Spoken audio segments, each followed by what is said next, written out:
What is going on, everybody? So I've been wanting to make this video for quite a long time, but with all the hype of the recent Devil May Cry 5, I just didn't want to take away from any of that or kind of disrupt it, and I have a ton of respect for that game. So I waited to make this particular video because the title got it right. I am actually still playing DmC Devil May Cry in 2023.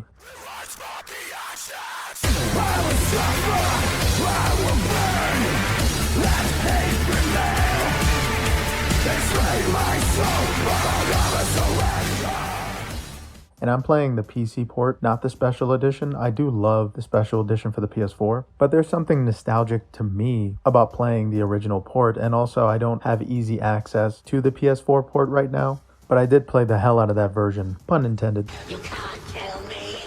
I'm 1,200 years old. And as of recent, I've been playing a lot of DmC Devil May Cry on my Steam Deck because firstly, it runs perfect. And also, for some reason, because of all the neon, reflecty, stylish aesthetic of the game, right off the bat, it just looks more appealing than DmC 5 on a portable device and in passing, to me anyway. But let's start from the beginning. I remember when this game was announced, and with the initial trailer, they showed kind of a Japanese-looking person in an interrogation room, and I thought to myself, where's Dante? This isn't Devil May Cry. And a lot of other people in my class, even the kids that called themselves emo, were making fun of Dante's appearance because he looked a little too hot topic. But yes, there was a big controversy on the appearance of this remade Dante. But then the demo came out, and I remember I was playing it on the Xbox 360, and I just couldn't stop playing this demo. I always wanted a true next-generation Devil May Cry game, and Devil May Cry 4, for the most part, looked okay, but it kind of just looked like an HD version of Devil May Cry 3, in my opinion. And also, you played as Nero for the most part, so I wanted a game that focused on Dante, and also had that aggressive next-generation aesthetic to it. And DmC Devil May Cry checked all those boxes. But finally playing the game and seeing how fluid Dante's angel and demon abilities were kind of made this cool switch style sort of gameplay like you had with Dante in Devil May Cry 4, but less complicated. And I thought the Trickster, Gunslinger, Royal Guard abilities were awesome, but switching between them was very convoluted for me, especially just going into the character mid-game like that. So starting fresh with a new Dante with his demon and angel abilities, and it even featured quick dodge, which can slow down combat or speed up Dante, sort of made me feel like I was playing Bayonetta. But that game wasn't popular at all in my circles, mostly because of Bayonetta's overly sexualized style. You want to touch me? Sort of felt uncomfortable to play those games. So DmC Devil May Cry was the first Devil May Cry-esque combat that made dodging a priority, and I just love the introduction of that, or my introduction of that. So suffice to say, it did make a great first impression. And I remember one of my friends was a big fan of the original Devil May Cry games, except for part 2. Devils never cry. And he didn't really get into it because he didn't like the way Dante looked, didn't like the style, didn't like the personality. And I get that, but for a lot of other people, and myself included, I was introduced to Devil May Cry through Devil May Cry 2. And in Devil May Cry 2, Dante barely talks. He has basically no personality. I think Devil May Cry 2's Dante is the worst Dante compared to DmC Devil May Cry. But of course, I was a fan of Devil May Cry 3, and while playing that game, I remember some of my friends were sort of making fun of the way Dante had equipped for everything, and they thought he talked too much. But seeing how Marvel has progressed with their characters and the fact that they talk too much, Devil May Cry 3 Dante looks a little better now, more than he did before. But back then, a lot of people just thought Dante was kind of goofy, especially the way he said, "This party's getting crazy. Let's rock."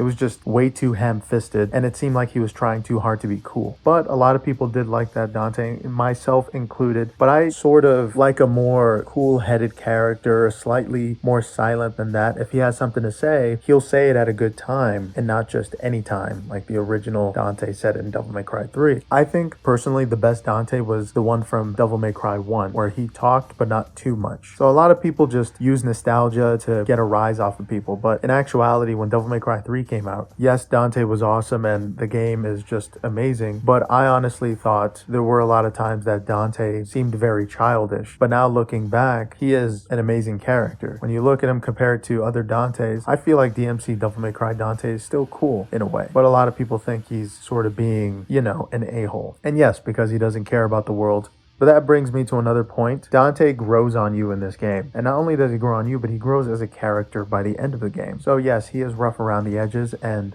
if anything, Dante seems like the most rough around the edge, sort of introvert, full of himself character by nature. So why not start as an antisocial deviant where he did in DmC Devil May Cry? So even though he was a bit of an a-hole, I think that's proper to his character. I think it worked for him. And I don't think a game or a movie or anything like that should be scared to show somebody who's rough around the edges that slowly grows. Because there are a lot of people in this world that are extremely stubborn, extremely rough around the edges, and they seemingly don't grow. But those kinds of people grow very slowly, and it takes something big to make them change. It is true, you can't change anybody, but they can change themselves, but first they have to figure out how to do so. And so this Dante had to figure all of this out kind of by himself, because he is the strongest person that he knows. And that's why nobody else can talk sense into him in the game, because he can kick all of their asses. He is a Nephilim, after all. But yes, you had YouTubers like Angry Joe making fun of Dante's characterization in the remake, and also Virgil characterization. But this video is not supposed to be about the differences that I have with other people's opinions. It's just mainly how I look at the game through all of the controversy and fun making of the character and characters in the game, including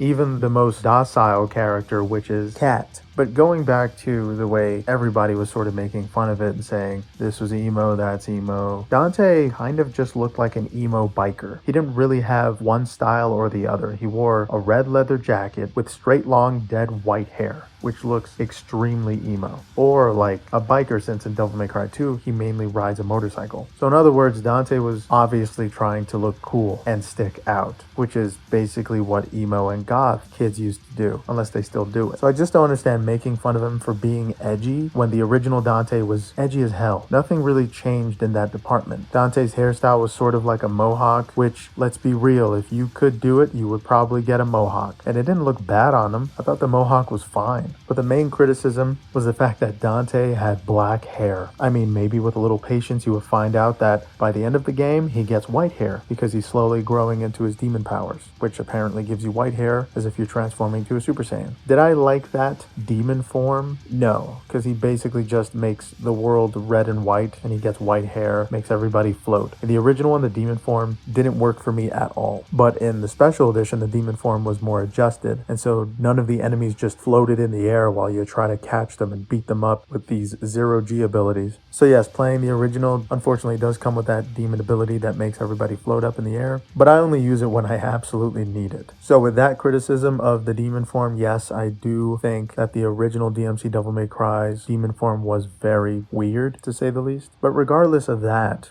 the main reason why I absolutely love DmC Devil May Cry till this day is firstly because of the way it opens. I feel like Dante going to a strip club and just drinking and doing drugs is so dark, and I just never seen Dante in that kind of light before. I always see him doing good things, or trying to be productive to society, or making a business, which is not very demonic. It's quite the opposite. So seeing Dante actually deviate from that and rebel against society, just try to enjoy himself and just be a little selfish, is oddly satisfying to watch. I don't know why seeing this dark world in Dante's life is just a cool thing to introduce him with. It's just so devilish and dark. and I love the song at the beginning with the opening credits. But after that unique opening, you get introduced to the environmental elements and the level design of the game, which is like none other. I haven't seen any other action adventure game portray a world and transform the world like DMC Devil May Cry still does. Even Devil May Cry 5 tried to do it with all of the post-apocalyptic demon vines going through buildings and breaking everything apart, but at the end of the day, Devil May Cry 5 just looks like a bunch of wastelands and broken down buildings, so it all kind of mixes together. While with DMC Devil May Cry, the world literally is used as a weapon against you, and there are messages on the wall, literally writing on the wall for Dante, and it's just so artistic and such a unique element to bring the world of DMC Devil May Cry to life. I personally think the level design is unforgettable, and that's why I just love playing the game, and I talk about this game with friends frequently. And I haven't met one person that really hated the game. I just think it's some sort of stigma that grew on the internet because a couple nostalgic fans thought it was cool to say that the new Dante doesn't exactly look like the old Dante and he doesn't act like him. Well, it's a remake. That's how remakes work. They're not supposed to look exactly the same or act exactly the same. Change is good, but the overuse of the word nostalgia makes change bad, which means inherently nostalgia is toxic and a self-indulgent aspect of media. I think the whole reason why DMC Devil May Cry is there is because Resident Evil turned into Devil May Cry, or vice versa.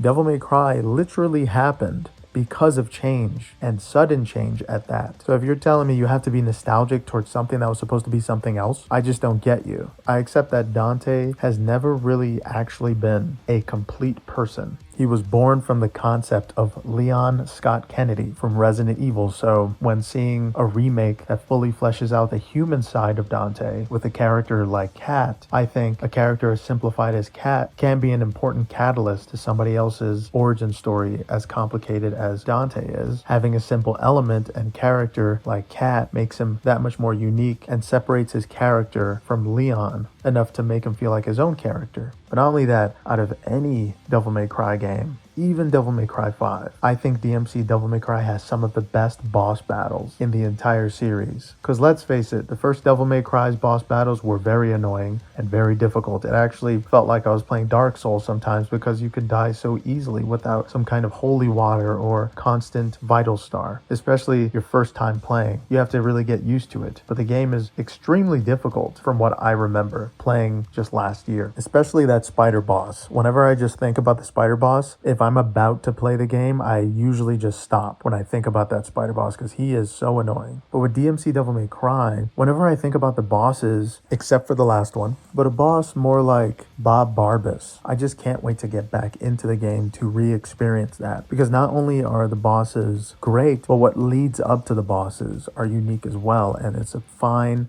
inclusion and introduction to this eventual boss you're going to fight. So it's just an entire experience to fight a boss because every boss kind of controls the world around you. So the environments reflect on the boss's personality and powers. And that kind of element can be found in some of the best games like Batman Arkham City, where the environments reflect on the supervillain's personality. Yes, the overall boss that makes an appearance is Mundus, and he is a constant threat throughout the entire world, on top of these side areas that are dedicated to one boss.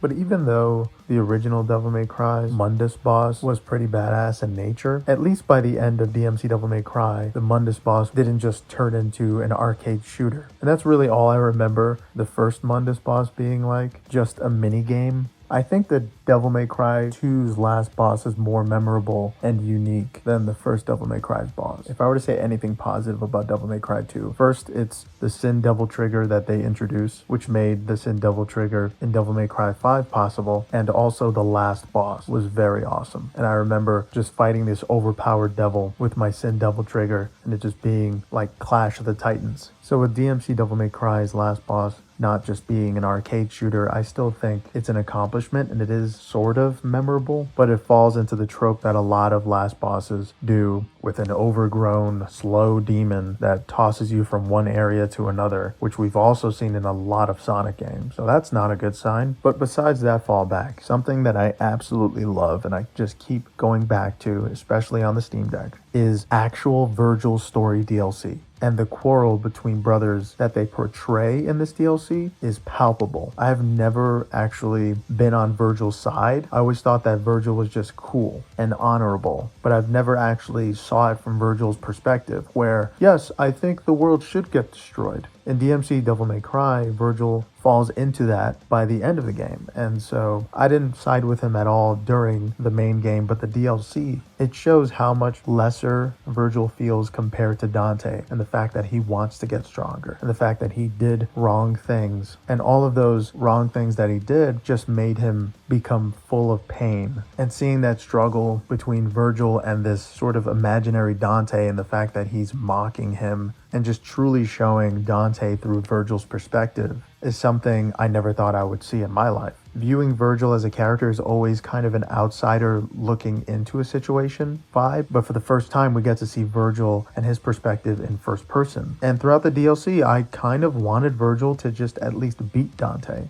Because if you have siblings, you know, if you're a little brother, little sister, how it is to feel like a lesser sibling. And that feeling just is strangely dark, but also common. It's sort of a natural feeling. So when Virgil was going through his trials in the DLC, this feeling of losing and absolutely losing everything humanizes his character to a point I don't even think Dante got up to in the main story. And it's a story DLC with Virgil. I mean, that's just completely positive. And by the end, Virgil's story alludes to a sequel that I honestly thought I would see with a few improvements, but instead we got Devil May Cry 5, which is great as well. I'm open-minded. Perhaps we'll see a remake sequel that focuses on a more realistic take on Dante and his brother, instead of just these two unstoppable beings that can slice the world in half if they wanted to, which I can't really relate to Virgil or Dante because they're so powerful, but they are amazingly cool. And that brings me back to the characterization of Virgil and Dante and their differences. In DmC Devil May Cry, if you don't know, Virgil is the leader of a resistance, which is trying to fight back against Mundus. So he is pretty much that guy that says all the speeches to get the rest of the resistance amped up to fight this unstoppable force. But the only thing that can stop Mundus is Virgil and Dante. And there are certain strategies that Virgil acts on that a lot of people, myself included, don't agree with. There's a pregnant woman or demon in the story which Virgil sacrifices, and I think that was a little too dirty of Virgil to kill a pregnant woman in cold blood like that. And I know that she is Mundus's wife or significant other. When you throw someone as cold-blooded as Virgil into the mix, who snipes her baby out of her stomach, is very brutal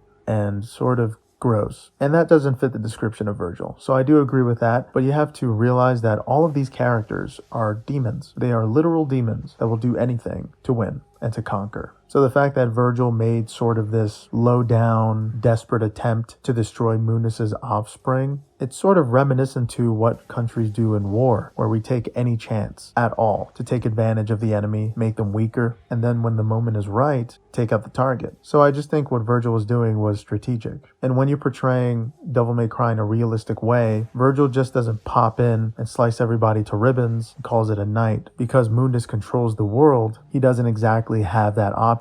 So seeing Virgil use a gun, firstly, and not his sword to assassinate somebody is very off-putting, and I'll admit that. But all in all, regardless of some of the flaws that DmC Devil May Cry has and how people are blowing it way out of proportion, I think DmC Devil May Cry feels more like a human origin of Dante and how he gets out of that rut that his parents left him in, consequentially because of the love that they had for each other. And they highlighted Virgil and Dante's parents a lot more in this than they ever did in any other Devil May Cry. And we needed to wait like 10 years for Devil May Cry 5 to finally say something and show Dante's parents at least once. So seeing the actual origin story in Dante and Virgil's mansion in DmC Devil May Cry was amazing. And I thought it was a perfect origin story. If I didn't take it as a remake, I still took it as a semi-origin story because we don't really know how Dante used to be as a kid or a teenager. We just know how he was when he was a man. And I think in Devil May Cry 3, he was still a man because he had his own business. That was just the beginning of it. So I just consider DmC Devil May Cry to be sort of the origin story. And the first time Mundus reveals his demon nature to the world. And sort of the first time that demons ever showed up on Earth. Because by the end of Virgil's DLC, DLC, he kind of unleashes demons onto the world, which he sort of was doing in Devil May Cry 3. If you think about it that way, DMC Devil May Cry and Devil May Cry 3 fall in line with each other's stories. And Virgil's resolve by the end of that story DLC kind of shows his human side shedding for the first time. And chronologically, by the end of DMC Devil May Cry, Dante has white hair. Virgil is probably just as powerful as Dante by the end of the DLC. So seeing how confident Dante was in Devil May Cry 3 and the fact that he beat him before, not knowing how strong Virgil is currently, also falls in line with that DLC. Because not only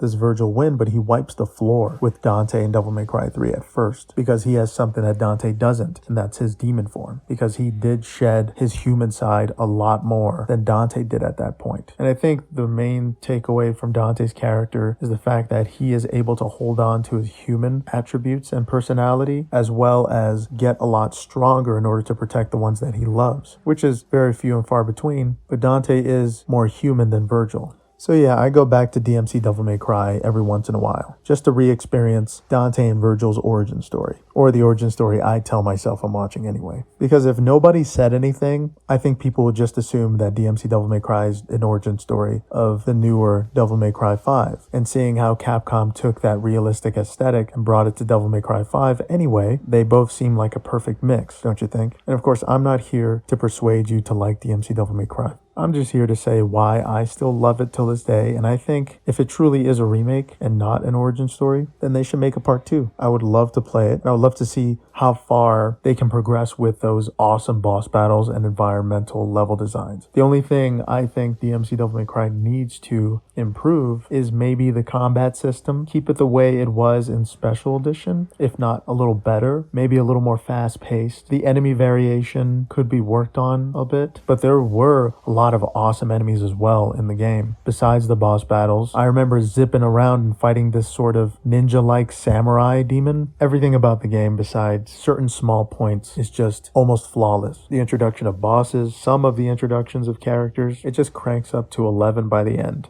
But yeah, let me know what you guys think about DMC Devil May Cry and how it falls in line with the other Devil May Cry games. Are you just ignoring it like a lot of other nostalgia mongers, or are you accepting the drastic changes that took place in that remake and just having a good time with all the Devil May Cry games? I wouldn't go as far as to play 2 again, but I don't think DMC Devil May Cry is anywhere near as bad as 2 was. But 2 did have its cool moments, I'll admit that. But yeah, thank you guys for watching, and I hope you have a good one. Later.